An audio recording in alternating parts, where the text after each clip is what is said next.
Assalamualaikum warahmatullahi wabarakatuh. Jadi kami dari kelompok 3 akan mempresentasikan hasil diskusi kami tentang wawasan Nusantara. Sebelumnya perkenalkan, nama saya Nadia Rahma dengan NIM akhir 1019 dan rekan saya Edelbertus Tupan Sabon dengan NIM akhir 92. Saya Kamilia Cahya Kartika dengan NIM akhir 1039. Saya Indah Wayu Lestari dengan NIM akhir 1088. Saya Naila Maharani Rizky dengan NIM akhir 1064. Saya Dinis Mawardani dengan NIM akhir 1109. Baik, kami akan menjelaskan tentang wawasan Nusantara dengan konsep-konsep yang ada di gambar pada Taman Wawasan Kebangsaan. Perlu diketahui, Indonesia adalah negara kepulauan yang sangat luas, terdiri dari ribuan pulau, ratusan suku, bahasa, budaya, serta berbagai agama dan kepercayaan. Dalam kondisi yang sangat majemuk ini, kita membutuhkan satu pandangan bersama untuk tetap bersatu sebagai bangsa. Disinilah peran penting wawasan Nusantara sebagai cara pandang bangsa Indonesia terhadap diri dan lingkungannya. Wawasan Nusantara menjadi pedoman dalam membina persatuan dan kesatuan serta menjaga keutuhan wilayah negara kesatuan Republik Indonesia. Cara pandang ini membentuk kesadaran bahwa walaupun berbeda-beda, kita tetap satu bangsa, satu tanah air, satu tujuan bersama. Tujuan utama mempelajari wawasan Nusantara adalah untuk memperkuat persatuan dan kesatuan bangsa di tengah keberagaman budaya, suku, agama, dan wilayah. Jadi di sini kelompok kami memilih topik yaitu Gereja Katedral dan juga Masjid Istiqlal karena keduanya merupakan simbol nyata kerukunan antar umat beragama yang ada di Indonesia. Letaknya yang saling berhadapan di pusat ibu kota itu mencerminkan nilai toleransi, keberagaman, dan juga kebinekaan yang mana menjadi inti dari wawasan Nusantara. Jadi wawasan Nusantara itu sendiri merupakan cara pandang bangsa terhadap diri dan juga lingkungan di tempat hidup bangsa Indonesia yang bersangkutan.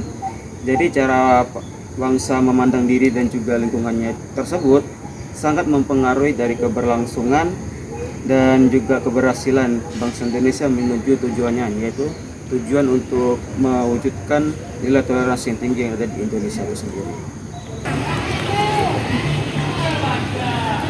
Baik, di sini saya akan menjelaskan tentang Masjid Istiqlal. Masjid Istiqlal didirikan sebagai bagian dari proyek pembangunan mercusuar oleh Soekarno dengan peletakan batu pertama pada tanggal 24 Agustus 1961. Kemudian masjid yang berada di jantung kota Jakarta itu diresmikan oleh Presiden Soeharto pada tanggal 22 Februari tahun 1978. Masjid Istiqlal yaitu sebuah masjid yang dimaksudkan sebagai simbol kemerdekaan bagi bangsa Indonesia. Padanan katanya dalam bahasa Arab berarti merdeka dan disepakati diberi nama Istiqlal sehingga jadilah namanya Masjid Istiqlal.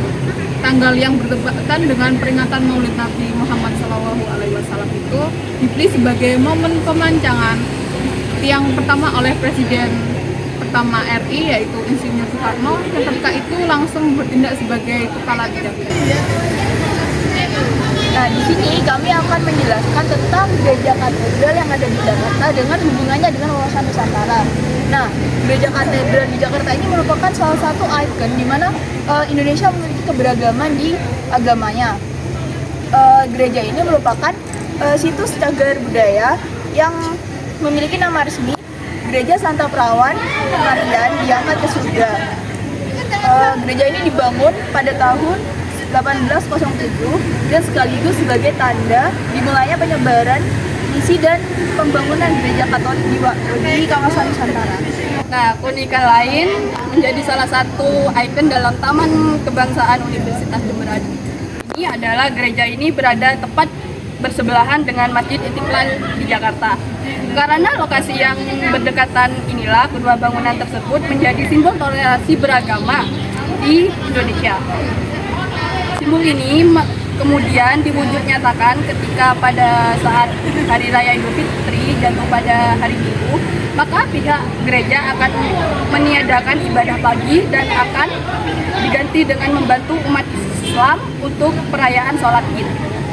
Begitu pula sebaliknya ketika perayaan Natal, jamaah Istiqlal sengaja meluangkan lahan parkiran khusus untuk jamaah gereja katedral pada saat Natal.